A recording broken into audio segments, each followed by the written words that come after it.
begin our ceremony with the Eagle Scouts of Troop 8 of Carbondale hosting the colors, followed by the Star Spangled Banner performed by the Carbondale Area Band under the direction of Miss Megan Hulse and the Pledge of Allegiance. Please stand and remain standing until the Eagle Scouts have been seated.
Please be seated.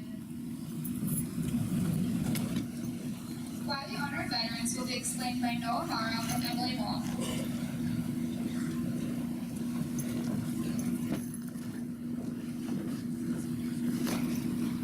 Why we honor veterans. Since our nation's founding, great men and women have taken up arms to defend the truth set forth in the Declaration of Independence, that all men are created equal, that they are endowed by their Creator with certain inalienable rights, that among them are life, liberty, and the pursuit of happiness.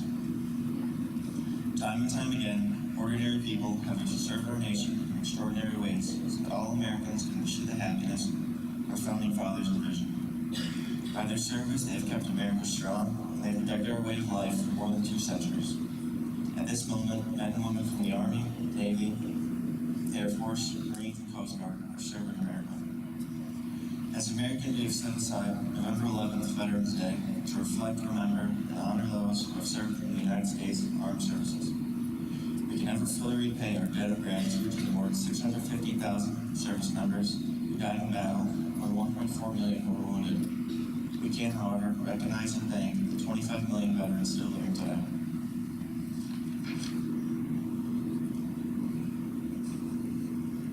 These words are inscribed on the Korean War Memorial in Washington, D.C.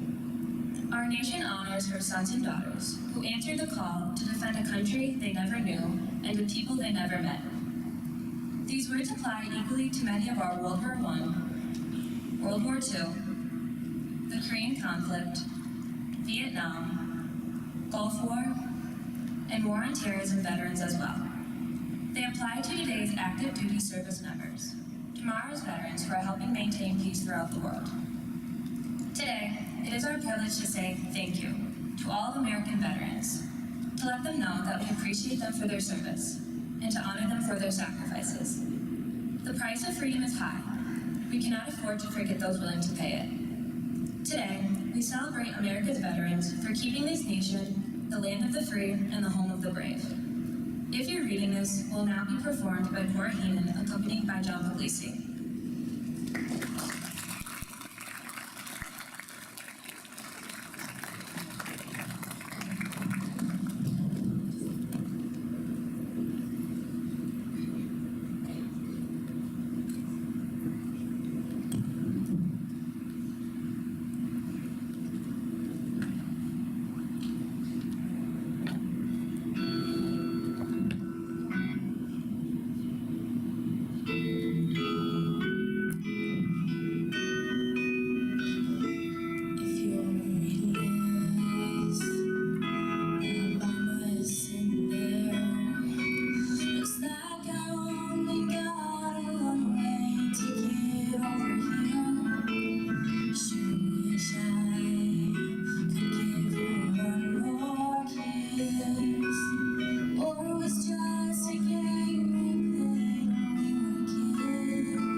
Will now give a brief history of one of the 5 branches of the military, Army.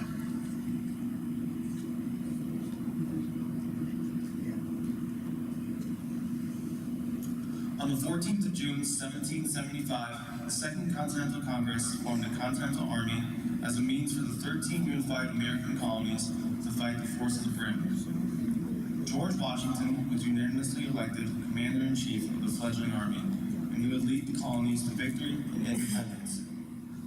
Washington recommended that the state contingents be organized as elements of a single national militia, so that all would be similarly trained and equipped. He also recommended the development of war industries and arsenals, along with the establishment of the military school system. After the effects of the Civil War, the U.S. transitioned into a rebuilding phase. This resulted in the total strength of the Army to grow at an exponential rate with the development of several new branches. During World War I, the Army expanded in 18 months to over 3 million troops, about 3/4 of whom were conscripted under the Selective Service Act of May 18, 1917. About 2 million troops were sent to France to serve in General John J. Pershing's American Expeditionary Force. The efficiency of this tremendous expansion and the decisive role played by U.S. forces in the final Allied victory in November 1918 were clear evidence of the effectiveness of the innovations made in previous years. After World War I, the Army experienced its usual post-war contraction. For most of the period from 1919 to 1939, the Army strength was about 100,000 troops, the smallest by far of all the great powers. With the United States entry into World War II, the Army went through a further process of expansion, this time to 8 million troops, of whom about 5 million saw service overseas. Multiple milestones also resulted as World War II came around, which includes Franklin Delano Roosevelt's introduction of the GI Bill. Soon after World War II, the U.S. entered the Cold War with the Soviet Union. Disputes from the Cold War would carry over into the Korean conflict and Vietnam War. After Saddam Hussein's invasion of Kuwait, the U.S. and its allies began a 100-hour campaign that resulted in a ceasefire. They would soon enter a conflict in the Middle East to combat terrorist forces in Iraq and Afghanistan. The United States Army today is charged with the preservation of peace and security in the country. With more than 700,000 soldiers, the Army has the most ground forces out of all U.S. military branches. Soldiers can serve as active duty or reserve in over 150 different career paths. This will defend. The phrase, "this will defend," traces back to the founding of the War Office, an intermediary between the states and the Army. In a 2012 post, former Army Chief of Staff General Ray Odierno said the pronoun "we" reinforces our collective or team effort, and defend remains our Army's main mission. Joseph Herbert will now explain the Navy.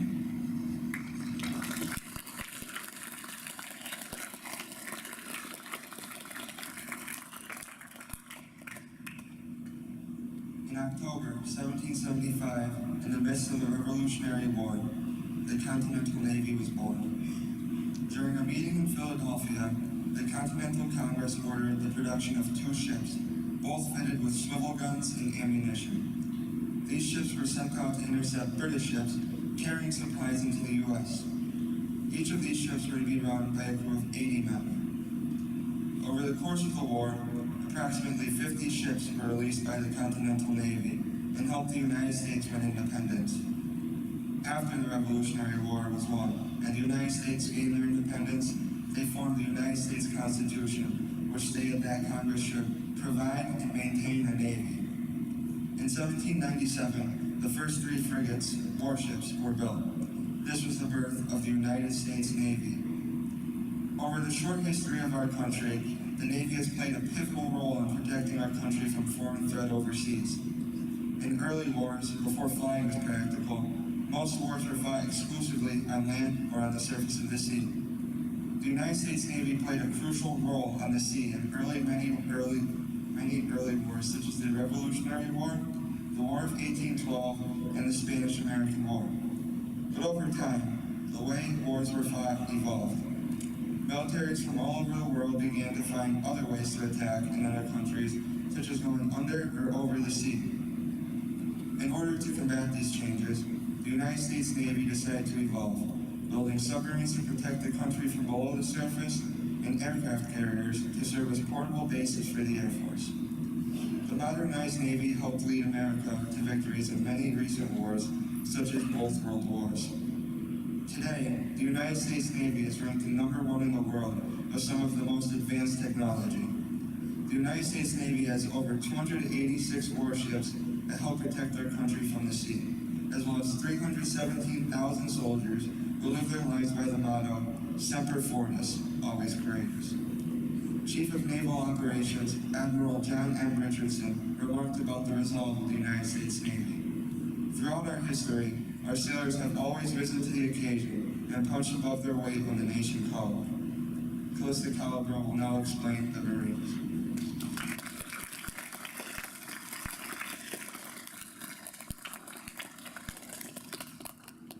The Continental Marines, now known as the Marine Corps, is a branch of the United States Armed Forces that is responsible for conducting expeditionary and amphibious operations alongside of the United States Navy, Army, and Air Force.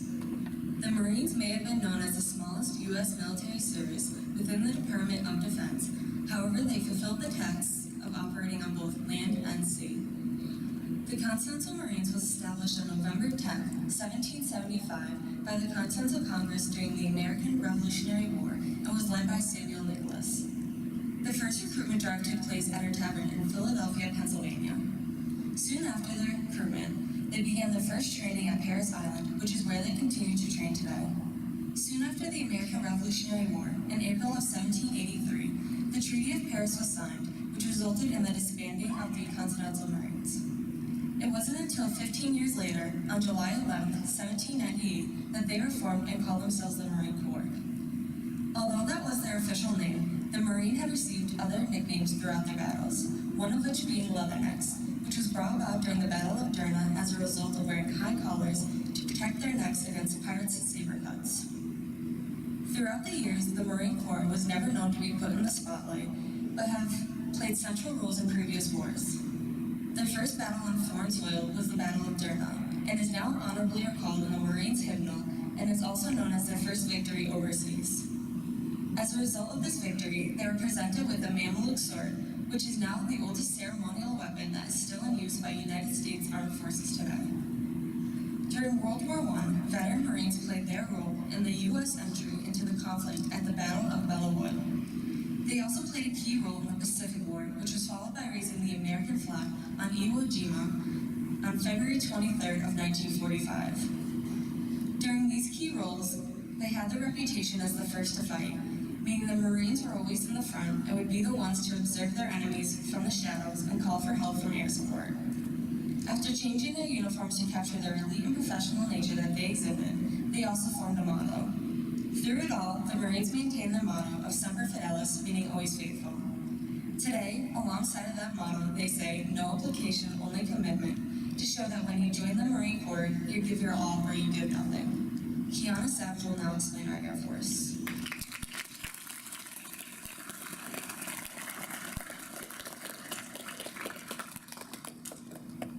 On August 1st, 1907, the U.S. Army Signal Corps created the 1st Aeronautical Division to take charge of all matters pertaining to military ballooning, air machines, and all other subjects. Shortly after, on August 20th, 1908, the Signal Corps began testing its first airplane at Fort Myer, Virginia. On August 2nd, 1909, after many improvements, the Army formally accepted the model as Airplane Number 1. The first military unit of the U.S. Army, devoted exclusively to aviation, is known as the Aero Squadron. It has remained active since its creation. During World War I, President Woodrow Wilson made it difficult to coordinate aerial activities within the Air Force due to the dispersal of aero squadrons amongst various Army organizations. While in service, the aero squadrons were mainly used for observation, pursuit, and bombardment. At the conclusion of the war, Congress was satisfied with the strength of the Air Force, and it became dormant during this time of peace until World War II. On the brink of World War II, the American Air Corps found themselves in a position to receive anything they requested due to the German Army and its Air Force division rapidly conquering most of Europe. While in World War II, the Air Force reached a peak of 2.4 million people and about 80,000 aircrafts. With the Air Force now being equal to both the Army and the Navy, it was able to develop key factors in the war, like the B-29 bomber, the P-51 fighter, and jet engines. The greatest impact of the Air Force was the participation in the Manhattan Project, which created devastation in Japan, with the use of the atomic bomb. A well-known aircraft named Enola Gay created the bomb that destroyed the city of Hiroshima. U.S. Air Force air power has been a major element of our nation's defense. The Air Force became an independent military branch when President Harry Truman signed the National Security Act of 1947. The act finally created the Department of the Air Force that we know today. Currently, the Air Force plays a key role in modern security, including the protection of the air, space, and cyberspace. Not only is the U.S. Air Force the most intellectual branch of the military, but it ranks as the strongest in the world.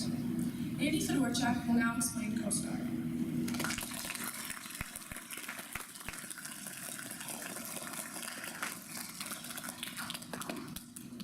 On August 4th, 1790, the Coast Guard was created by George Washington under the original name of the Revenue Cutter Service in order to enforce the tariff act and prevent smuggling.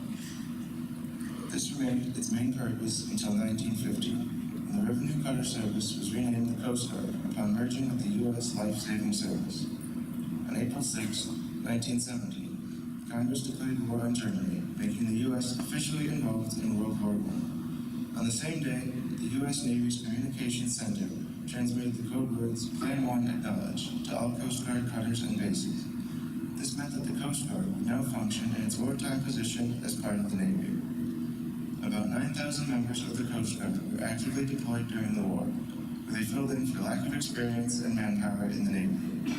More than 200 Coast Guard members served as warship commanders, troop ship captains, training camp commandants, and naval air station commanders.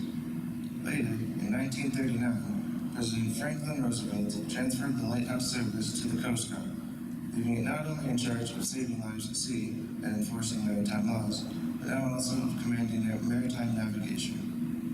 As of 1946, the Commerce Department's Bureau of Marine Inspection and Navigation was transferred to the Coast Guard, meaning that it now controls marine licensing and merchant vessels as well. In 1967, the Coast Guard was transferred to the Department of Transportation. In 2003, it was again moved to the Department of Homeland Security, where it remains today. Today, the Coast Guard is not only an agency for federal law enforcement, but also a military force that protects the United States at times of war and of peace. During peaceful times, the Coast Guard works in the Department of Homeland Security, where it enforces U.S. sea laws, protects marine environments, guards coastlines and ports, and performs life-saving missions. On top of these tasks, they are also responsible for screening merchant ships to filter out illegal substances, illegal immigrants, and potential threats. They also escort high-capacity passenger and merchant ships and enforce safety regulations on foreign and native vessels. During times of war or instruction by the President, the Coast Guard operates as part of the Navy, where it helps protect against foreign threats and is prepared for combat if necessary. The motto of the Coast Guard is Semper Paratus, always ready. Don't Dream It's Over, and that will be performed by Christina Goro and John DeVizzi.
Gretchen Julia, Maya Casey, Nick Fidello, Caitlin Shockey, and John Puglisi will now read a few brief biographies to honor some of our hometown heroes.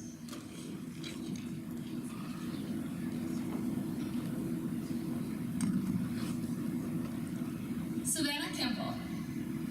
Savannah Elizabeth Kimball was born and raised in Carbondale and is a graduate of Carbondale area's class of 2016.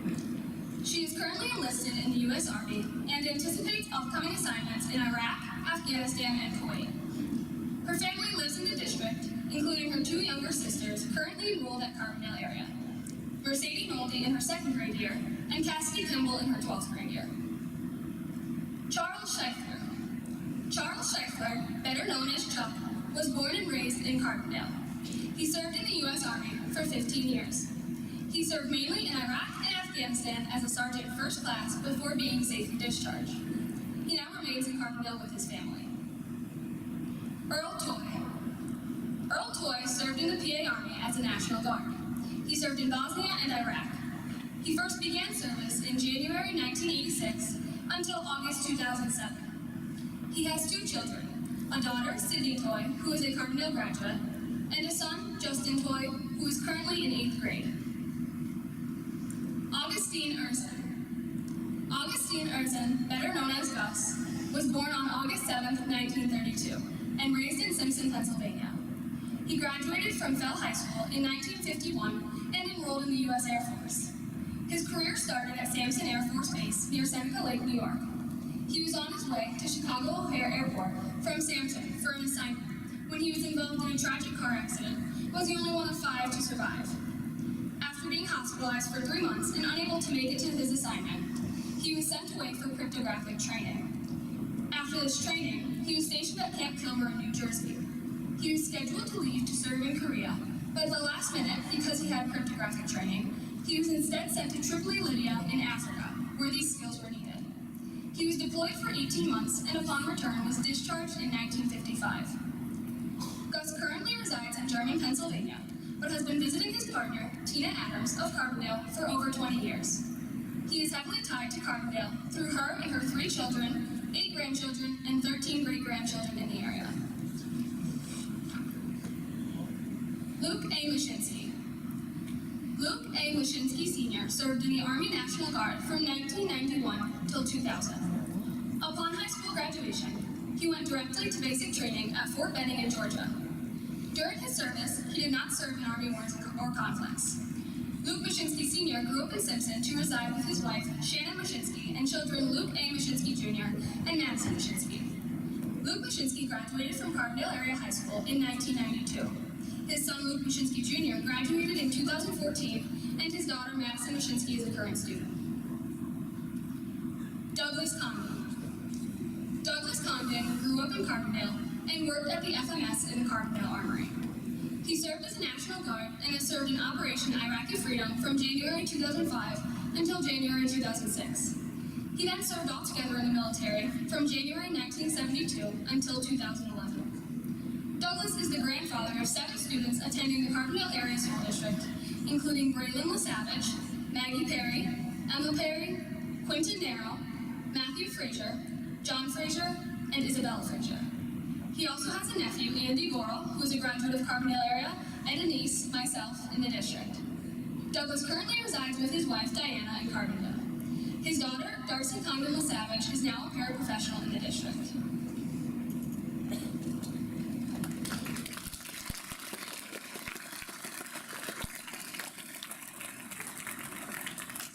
Patrick Scott Connolly. Patrick was born on February 23, 1971 in Peckville, PA, and graduated from Austin High School in El Paso, Texas. In 1990, he enlisted in the Army and was stationed in the 10th Mountain Division Light Infantry in Fort Drum, New York in April of 1992. Then in December, he was sent to Florida for relief during Hurricane Andrew. From December of 1992 to March of 1993, he was deployed to Operation Restore Hope in Somalia, Africa. He was first discharged in February of 1994, but re-enlisted the same day. His second deployment was to Fort Huachuca, Arizona in July of 1994, where he worked in intelligence and electronic warfare. Patrick was promoted to sergeant in December of 1995 and discharged from active duty in February of 1997. He then enlisted in the Pennsylvania National Guard and was honorably discharged from the military in September of 1998. He now works as the Chief of C3 Branch, C3 Division, C4 ISR Director at Toby Hanna Army Depot for 25 years. Patrick now resides in Carbondale with his wife of 16 years, Lisa, and their two children, Zoe and Riley. James Kenneth Hendrick.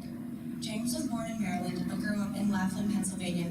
He joined the United States Army on September 23, 1993, and reported to Fort Benning, Georgia for basic infantry training, where he graduated as 2nd Bravo. James then reported to the 1st Infantry Division in Fort Riley, Kansas. Afterwards, he was honorably discharged from active duty and re-enlisted in the Pennsylvania Army National Guard 109th Infantry in Honesdale, PA. He was then deployed to Bosnia in 2001, right after the 9/11 terrorist attack in the United States, in support of Operation Joint Forge, Operation Enduring Freedom, and War on Terrorism. After returning from Bosnia, he was transferred to Fort Indiantown Gap to train over 1,000 soldiers for deployment overseas in tactics and weapons. He was then transferred to the 166th Regiment, Detachment No. 1 as a platoon sergeant. With 23 years of service, he was, once again, discharged from the U.S. Army as a first-class E7. Throughout his several years of service, he earned multiple awards, such as the OSM, MSM, and many others. He has worked for the PA Department of Corrections for 22 years at the State Correctional Institution in Weimar. James currently holds the position of Lieutenant and Post Quartermaster of VFW Post 4712, Walter Pasega in Simpson. He currently resides in Carbondale with his wife of 17 years, Pam, and their two children, Caitlin and Alyssa. Bruce Gordon. Captain Bruce Gordon, a native of Clarks Green, Pennsylvania, received his commission as an officer in the United States Army in September of 2008 through the Accelerated OCS program at Fort Indiantown Gap, Pennsylvania. Captain Gordon is a graduate of numerous military schools to include the U.S. Army Chemical, Biological, Radiological, and Nuclear School at Fort Leonard Wood in Missouri. Additionally, he earned hazardous materials awareness, operations, and technician certifications through the Department of Defense. Captain Gordon is a graduate of the Susquehanna University, where he earned a Bachelor's of Arts degree in Political Science and History. He also holds a Master's of Science degree from the University of Scranton in Secondary Education. Captain Gordon and his wife Denise currently reside in Wayne County, PA. They have two children, Michael and Brittany. Michael served in the United States Army and served 2 tours to the Middle East. Brittany earned her Bachelor's of Science degree in Psychology and is currently working towards her Master's degree in the same field. William Rossler. William Rossler served in the United States 3rd Battalion, 75th Army Ranger Regiment. As an E6 Staff Sergeant, he served in Operation Enduring Freedom as part of the airborne assault, which resulted in the first boots on the ground in Afghanistan in 2001, and Operation Iraqi Freedom in 2003. William also served as an infantry instructor for the Army National Guard from December 2003 to February 2008. He was born in Carbondale to parents of Kathleen Rossler Coos and the late Jack Rossler. He is also the stepson to Jimmy Coos. William is a 1993 graduate of Carbondale area and a 1998 graduate of Moravian College, where he earned a bachelor's degree in criminal justice. While at Moravian, William was a 4-year letterman for the Moravian Greyhounds football and baseball teams. William is currently a lieutenant at the United States Federal Penitentiary in Canaan, Pennsylvania. He served as a sniper and team member of the USP Canaan SORT team for 11 years and is a Northeast Regional Tactical Trainer for the USA Special Operations Response Team. William currently resides at Crystal Lake with his wife, Mrs. Michelle Rossler, daughter Max, and son Jacob. James Gillia. Sergeant James D. Gillia, better known as Dave, was born on November 18, 1944 in Carbondale. He is a graduate of Ben Franklin High School and went straight into the military after graduation. Dave served in the United States Marine Corps as a tank commander for 4 years in Da Nang and Chu Lai, Vietnam. He also served in Hong Kong, Okinawa, the Philippines, and Guantanamo Bay.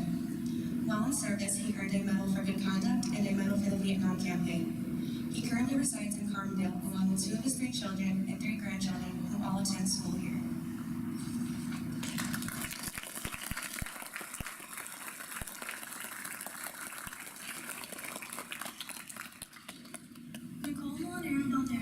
Nicole was born and grew up in Carbondale. She attended Carbondale Area High School from 1997 to 2001. After graduation, she enlisted in the Air Force on September 26, 2001, and attended basic training at Lackland Air Force Base in Texas. She then was assigned to technical school at Shepherd Air Force Base to be a jet engine mechanic. She served from 2001 to 2005 as active and 2005 to 2008 as Air Force Reserve. Nicole now lives at Wright-Patterson Air Force Base in Ohio with her husband, Senior Master Sergeant Andrew Balderas, and their 5 children. Jacqueline Molinero Pierce. Nicole's sister Jacqueline grew up in Carbondale and is a 2006 graduate of Carbondale area. She joined the United States Air Force after graduation. Jacqueline is currently an E6 technical officer. While in service, she has earned the Global War on Terrorism Medal for Operation Iraqi Freedom to 2009 to 2010 in Balad, Iraq. In 2016, she also served in Al-Uda, Afghanistan, Jordan, and Kuwait. Currently, Jacqueline and her husband, Chief Warrant Officer James Pierce, are stationed at Fort Bragg, North Carolina. In Carbondale Area's district, Nicole and Jackie have relatives of their sister, Miss Monique Cobb, who teaches here at Carbondale area, and their nieces Maya Casey, Audrey Cobb, Addison Cobb, and nephew Preston Casey.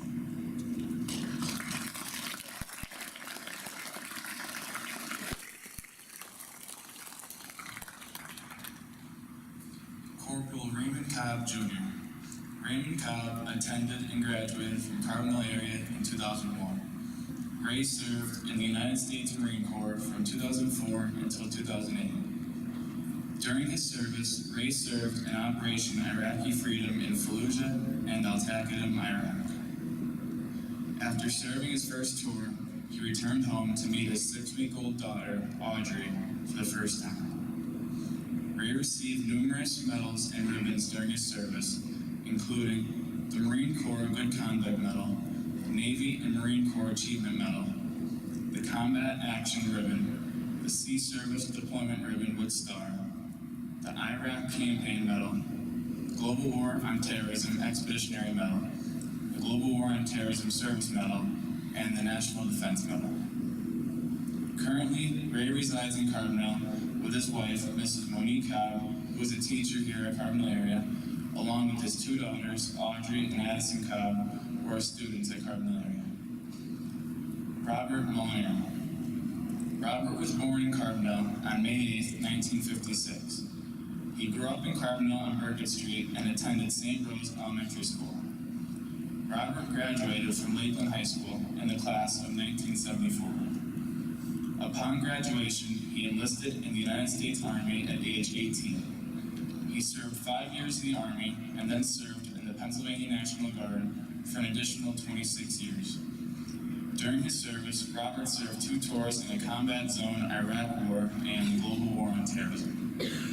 Due to exceptional commitment to his service, Robert earned numerous medals and ribbons during his service.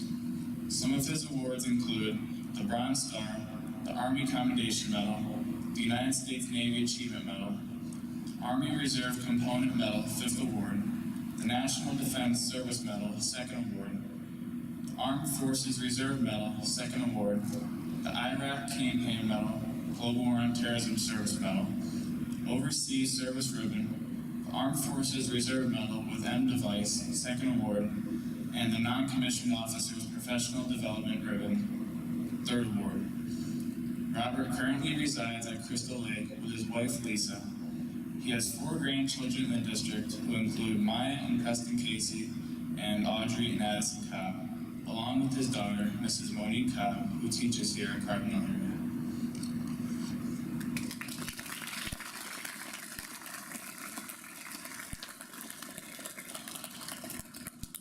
Jimmy Prieto. Sergeant Jimmy Prieto serves in the U.S. Army 412th Engineer Corps. He had 2 deployments, one to Macedonia on a humanitarian mission in 2014, and the other in 2017 to Kuwait, Qatar, and Jordan. He has participated in Operation Freedom Sentinel. He is a graduate of Carbondale area, class of 2001, and currently has 2 daughters attending school. James Heenan. James was born and raised in Carbondale and is a graduate of Carbondale area. He was in the United States Marine Corps and Army National Guard. He was a part of Operation Joint Forge Bosnia/Herzegovina. James is now currently active in the VFW Post 4712 and still resides in Carbondale with his 2 brothers, 2 sisters, and 3 children, Cora, Colin, and Olivia Heenan. Anthony J. Kozalewski. Anthony J. Moselewski enlisted in the U.S. Army in 1969. He attended basic training at Fort Dixon, New Jersey, completed advanced training at Fort Gordon, Georgia, and military police sentry dog handler training at Lackland Air Force Base in Texas. In January 1970, Moselewski was deployed to Vietnam and was medically evacuated in November 1970. His last duty station was at Fort Monmouth, New Jersey, as a military police desk sergeant. He was discharged from the Army in April of 1972. Then, in 1973, he enlisted in the Pennsylvania National Guard. He served as an infantryman and was assigned as a mortar gunner. He was discharged from the National Guard in January 2005 as a Master Sergeant E8. He's lived in Carbondale since 1972 with his wife Judith and 3 children, Anthony, Eric, and Mary Jude, and grandchildren Jacob and Nathan Elmer. While home, he also worked and retired from General Dynamics in IMPA after 30 years. Frank G. Slitsky. Frank G. Slitsky was born in Childs, Pennsylvania, but raised his family in Carbondale. He was a sergeant in the U.S. Marine Corps from May 1st, 1943 to March 30th, 1946. He served in World War II in the Battle of Iwo Jima. He later served as a U.S. Army Master Sergeant from October 9th, 1951 to May 8th, 1952 in the Korean War. He currently has a son that teaches at Carbondale area, Mr. Robert Slitsky, and a grandson still enrolled today, Brian Slitsky. Chauncey Seymour. Chauncey was born on August 31st, 1931 in Archibald, PA. He served in the Army in the Philippines during World War II, where he worked in the 841st Aviation Engineers Division and trained other soldiers on the front line how to use heavy equipment. Chauncey has also received a Bronze Star for his 500 missions. He moved to Carbondale about 60 years ago when he married his late wife, Rose. He still resides here today along with his 5 children, 11 grandchildren, and 20 great-grandchildren.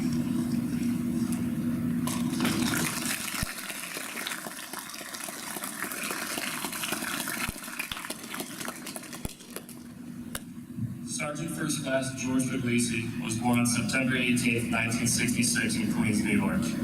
He is the son of the late Leonard Puglisi and the late Dolores Parker Puglisi. He is the youngest of 2 older brothers, Stephen of Homedale, Pennsylvania, and Michael of Kingston, New York. Growing up, he lived a typical childhood. He had a paper route, he played baseball for school, and he had many friends. But as he got older, he realized some of his friends started making bad decisions, such as having temptations of using drugs and alcohol. At a loss, he asked his mother what he should do. His mother told him that sometimes you have to be a leader and not a follower, and do what you believe is the best decision. George may have lost some friends that day, but his mother's words of wisdom are what he used for the rest of his life. In 1984, he graduated from Thomas Edison High School, and then attended the Queensboro Community College, where he earned a degree in computer science and business in 1987. In 1986, under a deferred enrollment with college, he enlisted in the United States Army, but was honorably discharged shortly after due to a sports-related injury to his leg where he needed surgery. In 1988, he and his family moved to Holmesdale, Pennsylvania, and that's where he began his physical therapy. He was not going to let a leg injury keep him from serving his country. After successfully completing physical therapy, George was able to re-enlist with the Pennsylvania National Guard in January of 1991. He was assigned to Company B, 1st Battalion, 109th Infantry in Carbondale. He completed basic training and advanced individual training at Fort Benning, Georgia in May of 1991. As he progressed through ranks, he progressed through assignments including Rifleman, Grenadier, Assistant Squad Leader, and Section Leader.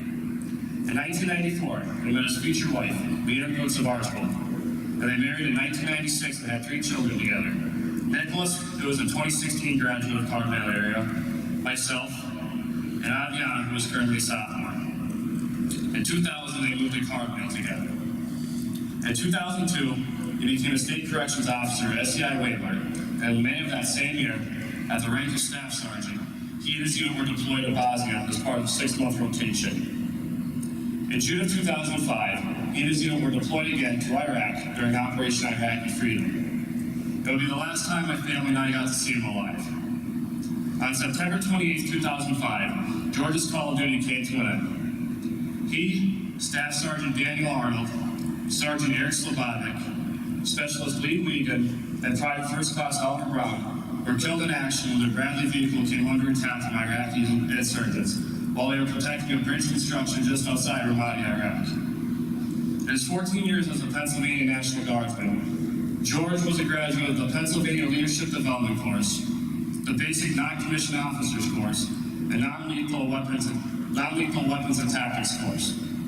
He was promoted to the rank of Sergeant First Class after his death.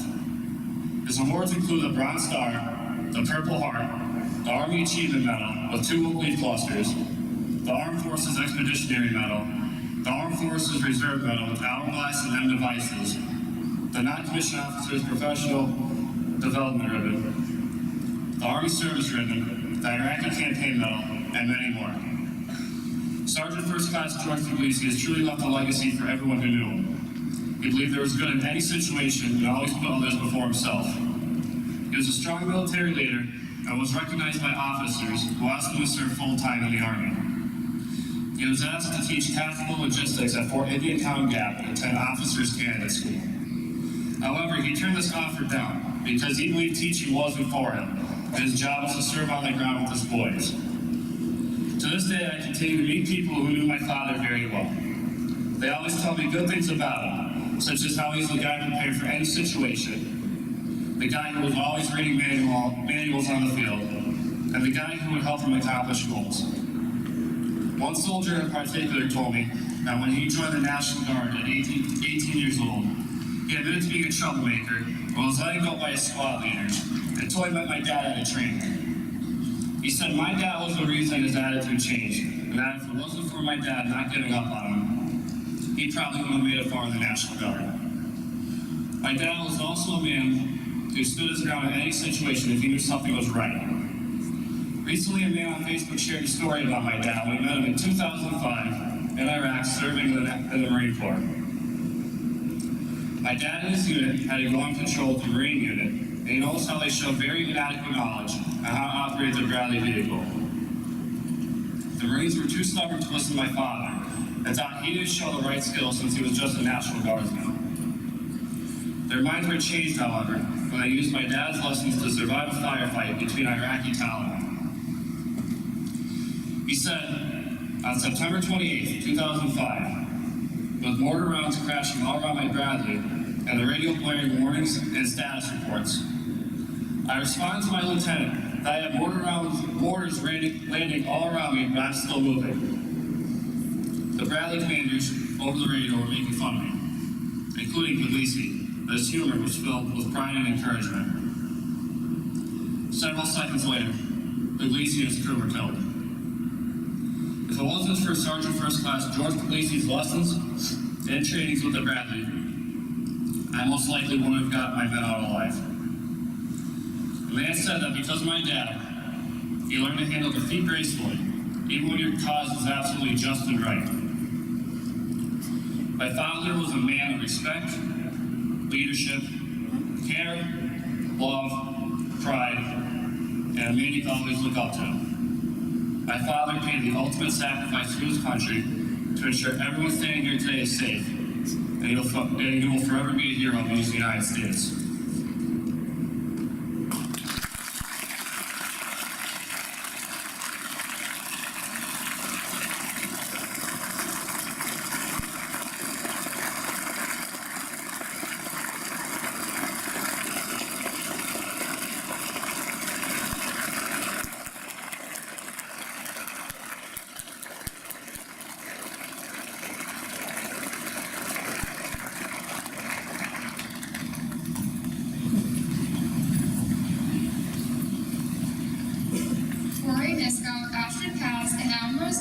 Will now read poems honoring our veterans.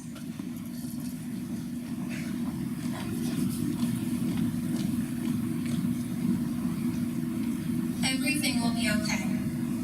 Everything will be okay, the son and daughter would always say. He'll be home soon, we have no fear. There is no reason to shed any tears. Everything will be okay, the son and daughter would always say. Baseball games and dance recitals come and go, but through it all, he could never show. Everything will be okay, the son and daughter would always say. Months go by without saying goodnight, their mother would always hold them tight. Everything will be okay, the son and daughter would always say. They begin to miss him more and more, and wait for him every morning by the door. Everything will be okay, the son and daughter would always say. They heard the news and began to cry. Nothing could overcome the joy in their eyes. Everything will be okay, the son and daughter would always say. He walked through the door in his army green, and all you could hear are his little kids scream. Everything will be okay, the son and daughter would always say. He's back in his town where he belongs. He's known as a hero, brave and strong. Everything will be okay, the son and daughter would always say. His moods change more often than not. His kids are confused and at times distraught. Everything will be okay, the son and daughter would always say. Why is our dad not the same? He can't even say his own name. Everything will be okay, the son and daughter would always say. They tell him they love him with all their hearts, and he knows nothing will ever tear them apart. He loves his kids, wife, and town, and doesn't let war turn him upside down. Everything will be okay, this son and daughter will forever say.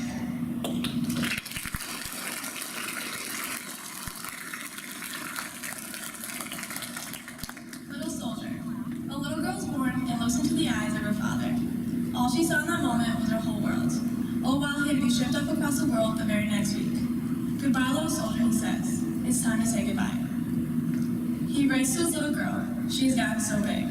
Finally starting school, yet he is out fighting for her. To be able to laugh and sing, to be able to grow and learn. Hopefully he will see her soon. Goodbye, little soldier, he says at the end of his letter. It's time to say goodbye. The father comes home, she has grown to be 4. He can only stay a few months before having me deployed. So he laughs and he sings along with her, helping her grow, playing catch, and teaching her how to throw. Months fly by, and it's time to go. Goodbye, little soldier. It's time to say goodbye. The little girl is now 16 and facing the world, learning lessons through her father's writing. He is set to come home next week. She is beyond ecstatic. Finally getting to see her hero, in time to teach her how to drive. The little girl is now 18, graduated and set to go. She is following her father's example and joining the war. As she prepares to leave across the seas, she hugs her father once more. Goodbye, little soldier, he says. It's time to say goodbye. The little girl is now 25. She has made decisions that affected her life. Years in deployments come and go. She still starts a family of her own. However, this deployment will be the hardest. Away from her son, this will be the farthest. Her firstborn son looks into his mother's eyes. Goodbye, little soldier, she says. It's time to say goodbye.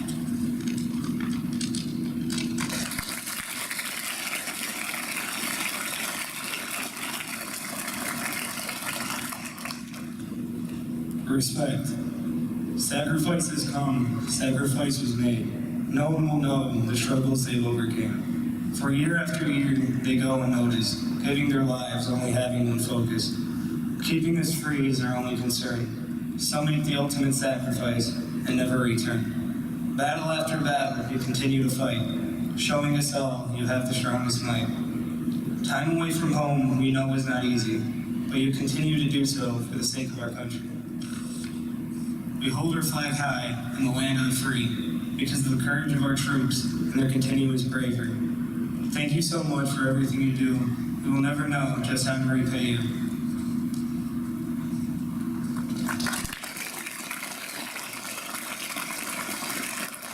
Moving on will be performed by Rory Misko, accompanied by John Puglisi.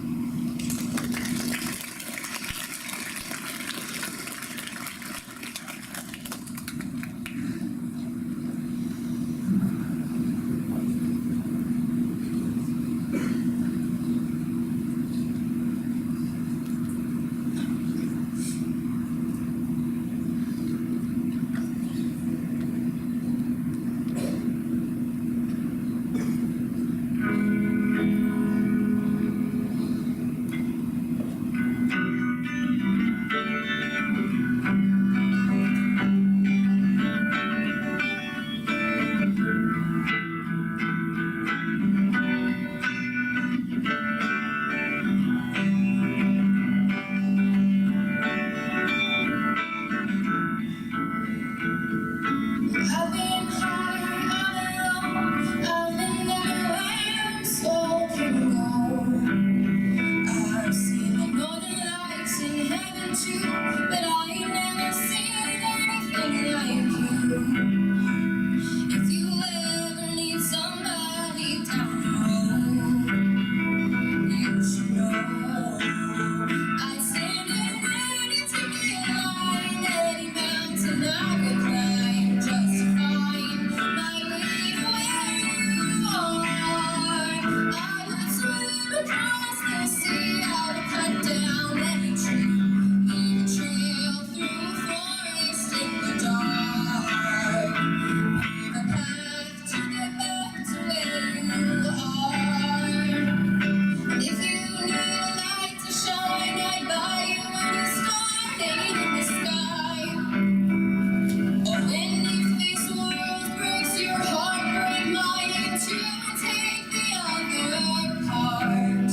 around the clock.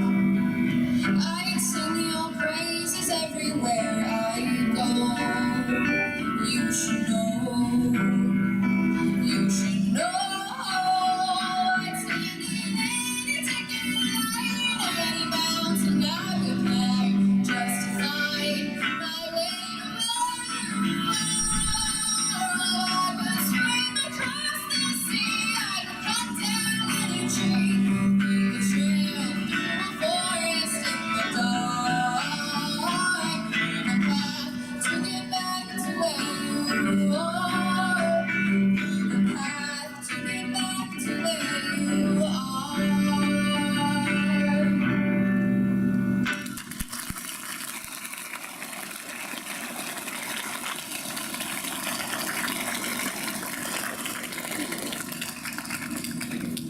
Patrick Durkin and Jessica Borders will now explain Missing in Action and Prisoner of War.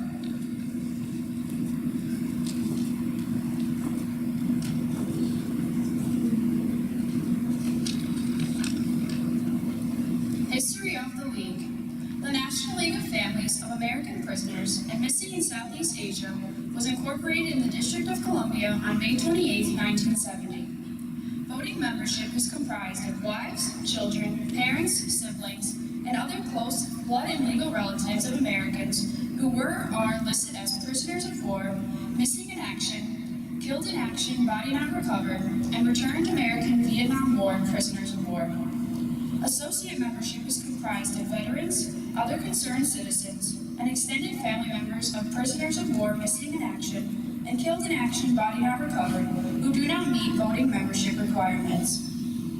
As a nonprofit organization, the League is financed by donations from the families, veterans, and other contributors.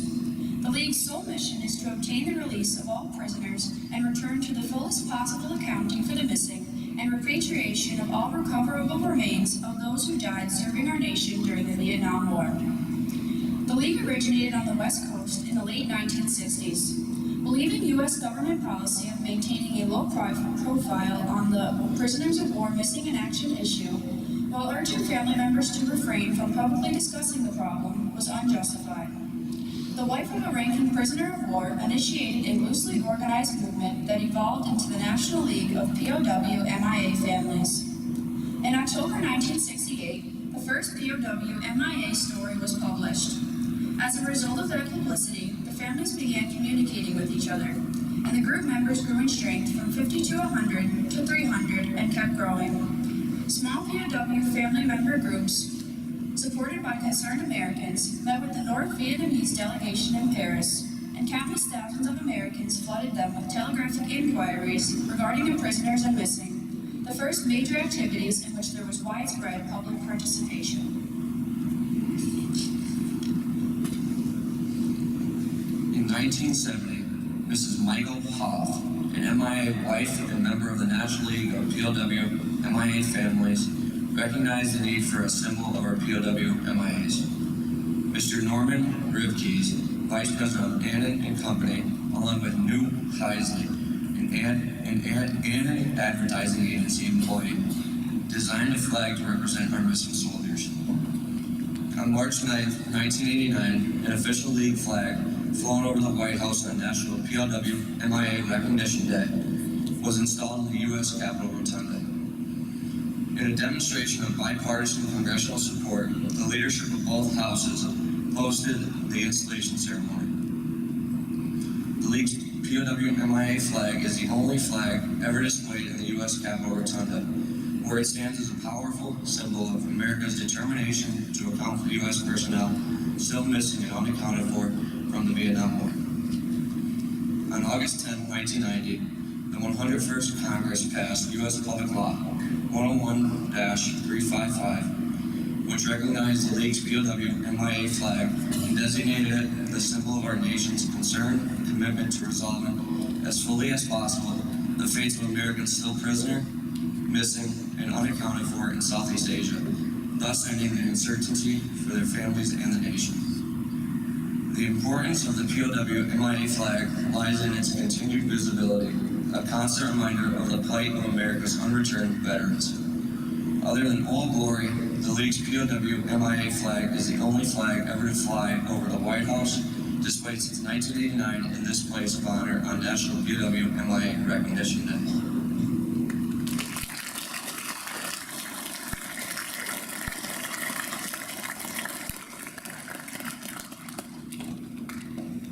The Eagle Scouts Troop 8 of Carbondale will now recess the colors, followed by tax. Please stand and remain standing until the colors have left auditorium.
Please be seated.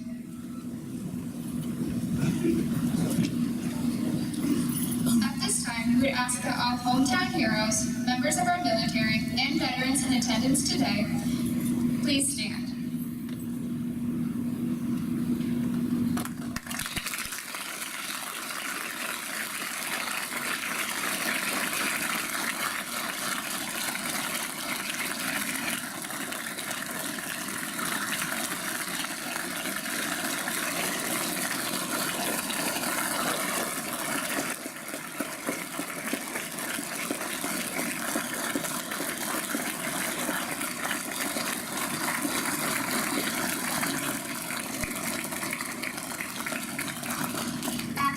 Carbondale area would like to thank you for your service to our country, as well as your presence at our ceremony today.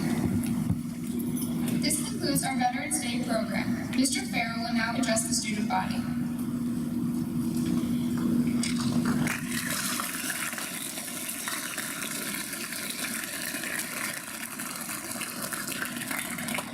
I've always been very, very proud of our school and our students, but I've never been prouder than today. Students, congratulations on your behavior. It was very exemplary today. Give yourself a nice round of applause.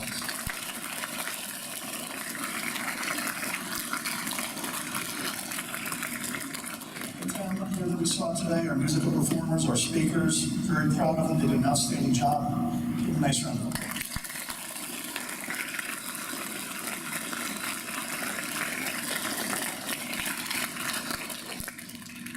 Thank you to the band and Mrs. Hulse.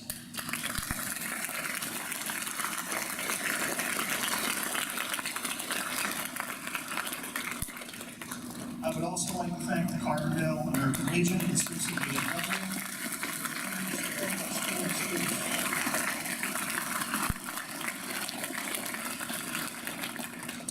I'd also like to point out that Mr. Gordon was upset when they said that the Air Force was the most intellectual branch in the armed forces. He took offense to that.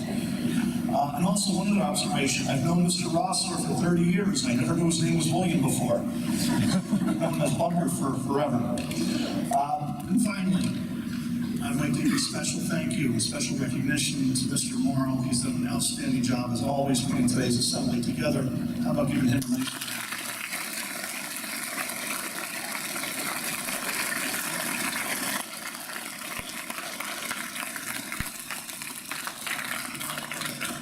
At this time, I would like to invite our guests to a reception in the library for light refreshments. I'm going to ask Mr. Perry if you would escort our guests down to the library at this time while we dismiss our students.